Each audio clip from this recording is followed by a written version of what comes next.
Hey everyone, welcome back to my channel. This is Heidi from My Reading Life, and I'm here today to film a Friday Reads video. I have been reading quite a bit in the last week or so, so I thought I would share with you what I've recently completed and then what I'm currently reading. So the first thing I completed in the last few weeks is this essay collection, Not That Bad, Dispatches from Rape Culture. It's edited by Roxane Gay, and this is a collection of essays from all different authors that talk about each individual's experiences with rape, sexual assault, or other basically sexist type actions that have happened towards them. It's a very emotional read, a very difficult read, but one that I think is very important and also very eye-opening. There's even at least one essay written from a male perspective. So I think while the subject matter is difficult, it is a book that I would encourage anyone to read. I think it really does open up a lot of discussion points that people should be thinking about. The next book I completed was a collection of Christmas stories called 'Tis the Season in Maine, and this is by a Maine author, Tim Cavalley, with illustrations from Franklin Manzo Jr.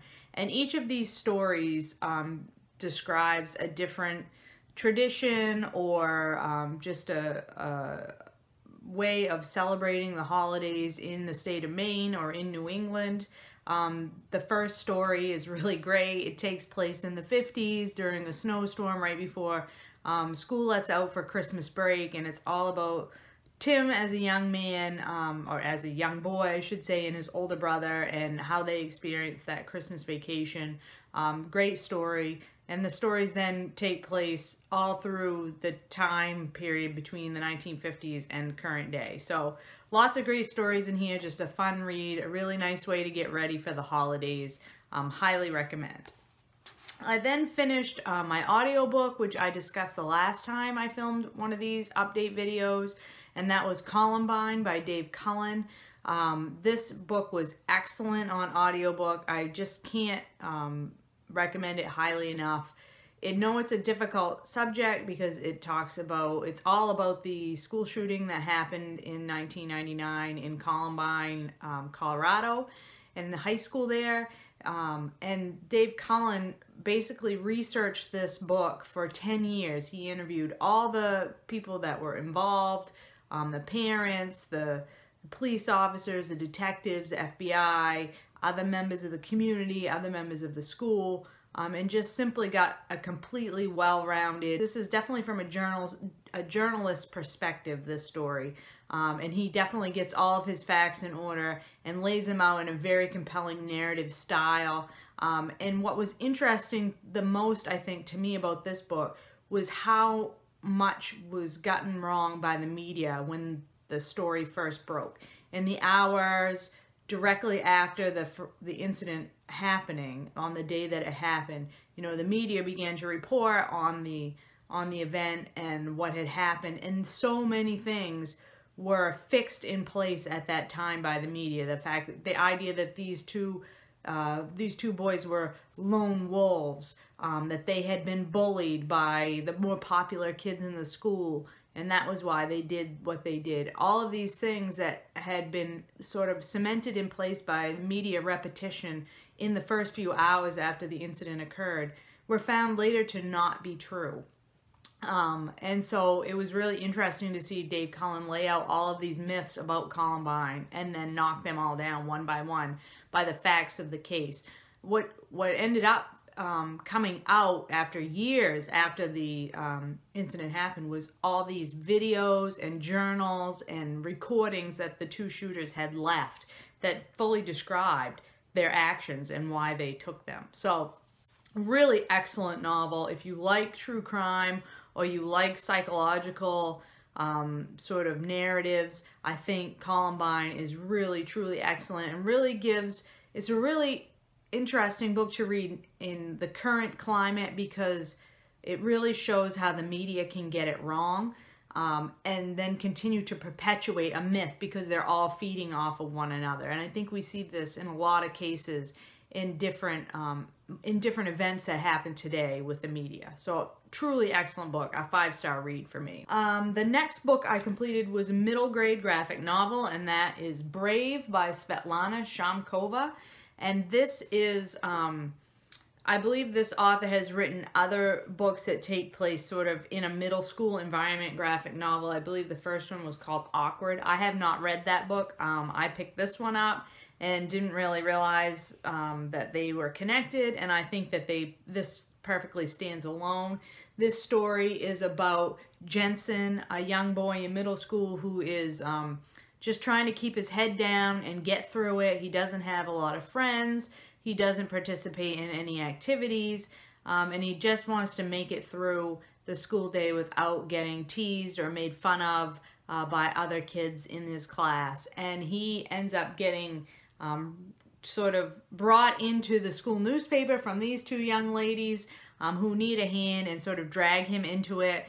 Reluctantly at first, but then with more and more interest, he starts to participate in their work in the school newspaper. And it's all about finding friends and finding a place to belong, and how difficult that can be in school, and how lonely that can be. I just thought this was a heartwarming, touching read. I really loved how the art style was in this book. I think it, it's sort of a pastel-y, muted colors, but just so great and really captured my attention and my heart, and I just flew through it. I read it in one sitting.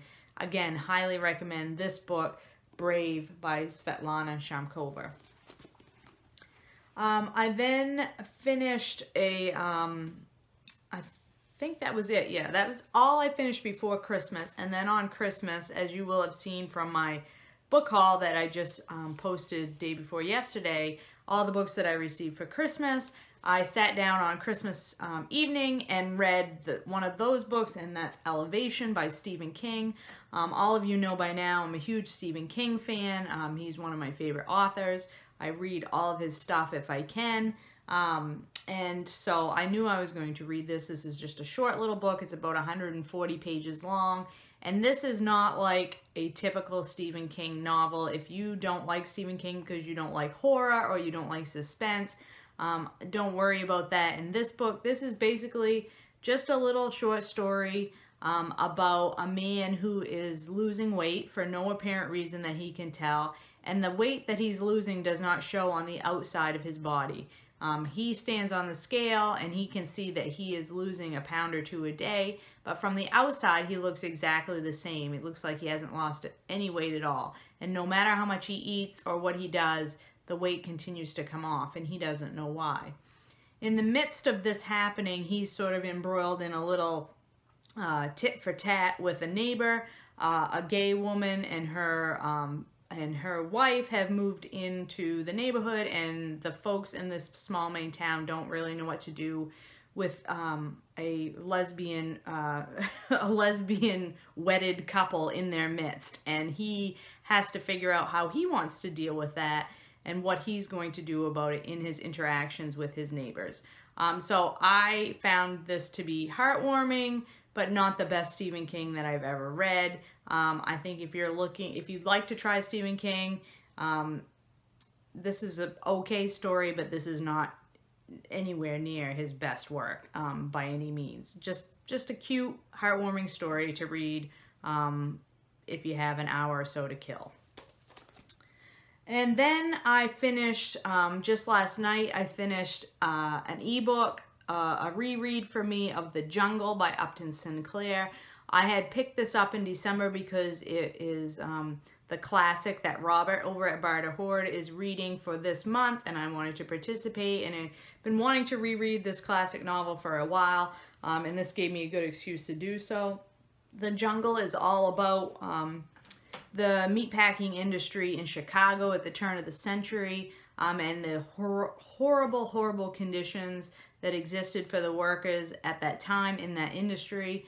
And we follow basically an immigrant from Lithuania. He moves there with his family, and they all have to find work in the packing houses in order to survive.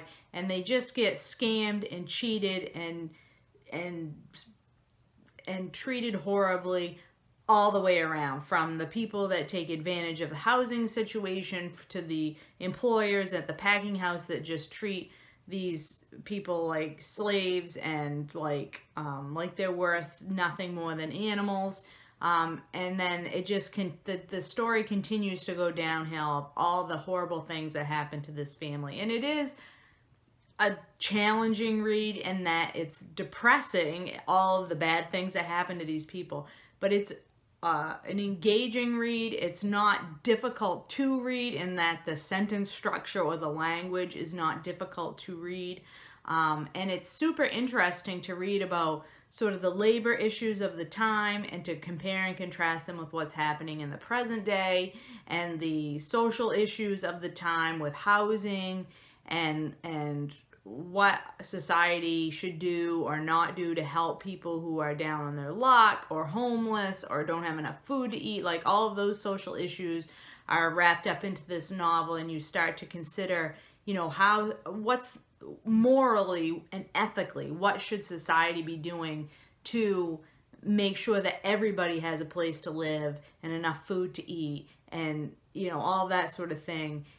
So the book sort of evolves from a discussion of these horrible conditions in the slaughterhouse industry and how terrible those are, into more social issues involving the broader context of what to do with people who aren't in the 1%. And then at the end sort of gets into a discussion of socialism. And I found that part sort of felt a little bit tacked on to me at the end, the discussion of sort of the political process and how maybe the United States was evolving from a two-party system into having this socialism party be a major player in the political system. And that I didn't find as compelling as the rest of the story, and felt a little bit tacked on to me. And I didn't remember that part from my first read of the story. But overall, I'm glad that I reread it. I think it's a very worthwhile read. Certainly a classic that is very accessible in terms of its language and the way that it's written, but a challenging read because of the content, but still a very good read.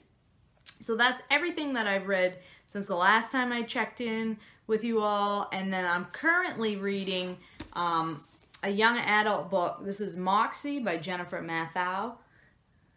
I think that's how you say her last name. And this is all about a young girl, a junior in high school, Vivian, who is, again, just trying to fly under the radar. She is not popular, but she is not bullied either. She just wants to get through high school with the least amount of attention on herself as possible. But in her high school, this is a high school in Texas, it's got a huge football culture, and the football team is allowed to basically do whatever they want. They get away with everything. They're very sexist. They treat the girls in the high school with just horrible sexism, and the administration, the teachers and the school administrators do nothing to discipline them or to make lives any easier for the girls in the school. And our main character, while she has been, you know, so far in her life has just never wanted to draw any attention to herself, is starting to get fed up with this culture at her school. And she has known her whole life that her mom was a riot girl, was into feminism and had, you know, been really a firebrand in school and standing up for women's rights. And so she sort of has that knowledge of her mother's background, and that's coming into play the more and more frustrated as she gets with her school and her environment, to the point where she starts writing a secret zine and leaving it in the bathroom for the girls in her school, describing how bad it is, the way that they're being treated, and how they need to band together to fight for themselves and their rights. And she becomes sort of a leader in this movement, kind of against her will. I'm about halfway through the book so far. I really am enjoying this. Vivian is a great character. She's very realistic. I think the way that she reacts to things happening to her is very realistic for a teenage girl. I certainly remember in high school wanting to just not draw attention to myself, whether that be positive or negative. It was hard to have the gaze of everybody be upon you for whatever the reason. And so to see this young girl trying to find her own footing and to find her own, what she's willing to stand up for, what she wants to stand up for, and how much she's beginning to grow as a person, is just a fun story. So I'm really enjoying this book. It says, the tagline says, "Moxie girls fight back," and that's sort of her secret zine persona is Moxie. So great book, would recommend that so far. Hopefully that will continue to be a good read. I'm still reading my biography of Grant. I'm making progress on that. I think I'm about 300 pages into that, so that's good. I don't know what I'm going to read next. I have a lot of books. I have the books that I got for Christmas, but then I have a bunch of other books that have sort of been staring at me from my TBR shelves for a while now, and I just... I'm having a hard time narrowing down what I want to read next. I may pick up a science fiction book. I haven't read a sci-fi in a while, but somebody was recently talking about American Wife by Curtis Sittenfeld, and I have that on my TBR stack, and that one's calling my name, as well as Unsheltered by Barbara Kingsolver. So we'll see what I come up with next. I'm hoping to get a lot of reading done over the next 4 or 5 days. So I will be back to talk with you soon about that. I hope you're all doing well, and I will talk to you later.